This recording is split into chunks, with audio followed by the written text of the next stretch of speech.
तो आरसीपी सिंह डूबता जहाज कह रहे हैं नीतीश कुमार को, लेकिन इस जहाज पर किसकी सवारी अब हो सकती है, कौन बाहर हो सकता है, जरा आपको दिखाते हैं। कुल सीटें 243 हैं, बहुमत का आंकड़ा 122 चाहिए। आरजेडी अभी सबसे बड़ी पार्टी है 79 सीटों के साथ। नंबर 2 पर बीजेपी है 77 सीटों के साथ, जेडीयू 45 सीट और कांग्रेस के पास है 19 सीटें। जो मौजूदा स्थिति है वो हमने आपको दिखा दी है। और लेफ्ट के 16, एचएम के 4 हैं, एक एआईएमआईएम का बचा है और इधर निर्दलीय का भी एक विधायक बचा हुआ है। तो ये है स्थिति मौजूदा। अब हम आपको दिखाते हैं कुल सीट जो एनडीए सरकार में है 127 है उनके पास, क्योंकि 77 बीजेपी वाले, जेडीयू का 45, एचएम के 4 और निर्दलीय 1 मिलाकर ये 127 पर थे। 122 से 5 ऊपर आराम से सरकार चला रहे थे।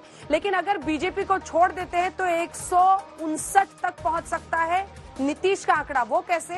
क्योंकि आरजेडी के पास 79 सीटें हैं, 79 विधायक हैं, वहीं 45 जेडीयू के मिल जाएंगे, कांग्रेस के 19 मिल जाएंगे, लेफ्ट कम्युनिस्ट पार्टी एमएल वहां पर है उसकी 16 सीटें मिल जाएंगी। ये सब कुछ मिलते हुए जोड़ते हुए आंकड़ा 159 तक नीतीश कुमार का पहुंच जाएगा। और इसी के साथ आप चाहे वो पूरा मामला देखें तो पहले से ज्यादा उनके पास विधायक हो जाएंगे। लेकिन बस एक मामला हो जाएगा कि क्या नीतीश कुमार एक बार फिर से पलटते हुए दिखाई देते हैं। बीजेपी से क्यों खफा है नीतीश? नीतीश कुमार फ्री हैंड न मिलने से नाराज है। दिल्ली में सरकार के कार्यक्रमों में भी शामिल नहीं हो रहे। राज्य में बीजेपी नेताओं से दूरी बनाई।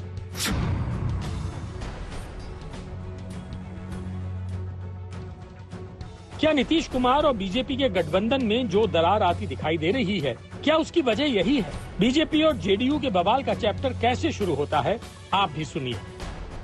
तो बिल्कुल डूबता हुआ जहाज है। भारतीय जनता पार्टी तय करेगा कि जदयू का कौन मंत्री होगा।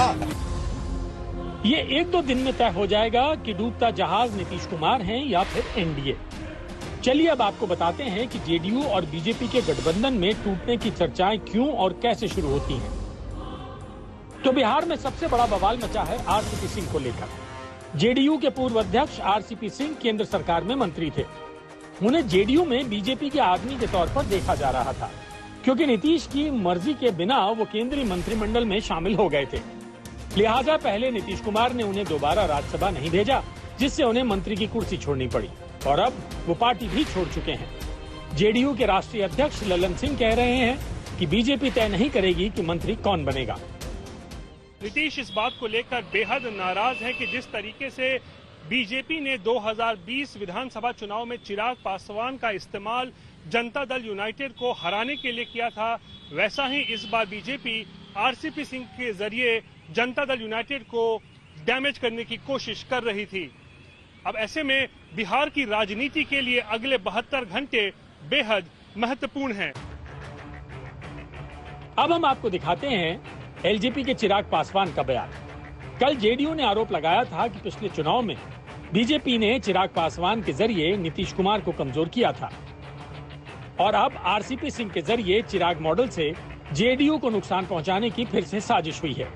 इस पर चिराग कहते हैं कि बिहार में बाढ़, सुखाड़ और जहरीली शराब से हो रही मौतों पर कोई चर्चा नहीं, बस नीतीश की कुर्सी बचाने की चर्चा होती है। वो कंस की तरह वध करते हैं, किसी के सगे नहीं। 2020 के विधानसभा के चुनाव में चिराग मॉडल और दूसरा चिराग मॉडल तैयार किया जा रहा था, लेकिन कभी अगर होगा आगे तब बताएंगे कि षड्यंत्र कहां हुआ और कैसे हुआ। जिस तरीके से महामना कंस ने जिस तरीके से एक के बाद एक माँ देवकी के तमाम पुत्रों का वध किया, क्यों वध किया? खुद को बचाने के लिए ना। उसी तरीके से मुख्यमंत्री जी का इतिहास देख लीजिए।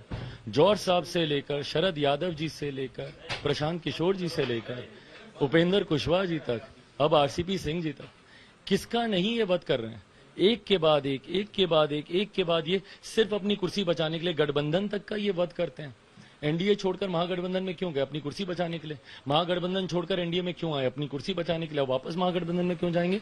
अपनी कुर्सी बचाने के लिए। लेकिन सच ये है कि बीजेपी और जेडीयू के बीच की खाई पिछले कई दिनों से दिख रही थी। रविवार को नीतीश कुमार नीति आयोग की बैठक में नहीं पहुंचे। नई राष्ट्रपति द्रौपदी मुर्मू के स्वागत में पीएम मोदी की तरफ से आयोजित डिनर में भी शामिल नहीं हुए। दोनों की वजह नीतीश कुमार ने कोरोना से पीड़ित होना बताया। इस समय जब भारतीय जनता पार्टी के अध्यक्ष गए थे, गृह मंत्री जी गए थे, तो उनके नेचर से परिचित नहीं है। उनको पहले भी कोई छींक आ जाएगा तो 3-4 दिन सेपरेट हो जाते हैं, ना किसी से मिलना, नहीं कहीं जाना, नहीं आना। तो पहले से प्रिकॉशन लेते हैं। इस बार तो कोरोना हो गया था, तो कोरोना जब हुआ उधर से फ्री हुए तो अपने काम में तो लगेंगे ही। और नीति आयोग में नहीं आए ये कोई ऐसा मैटर नहीं कर रहा है। और इतिहास देखिएगा, पहले नीति आयोग की बैठक कब कब हुई तो आपको पता चलेगा, पहले भी नहीं आए। कोई बात गंभीर बात वगैरह रहती है तो अपने से आते हैं, लेकिन उधर काम नहीं हो बिहार में तब। वैसे हम आपको बता दें कि 2020 में जब जेडीयू और बीजेपी ने साथ मिलकर सरकार बनाई थी तभी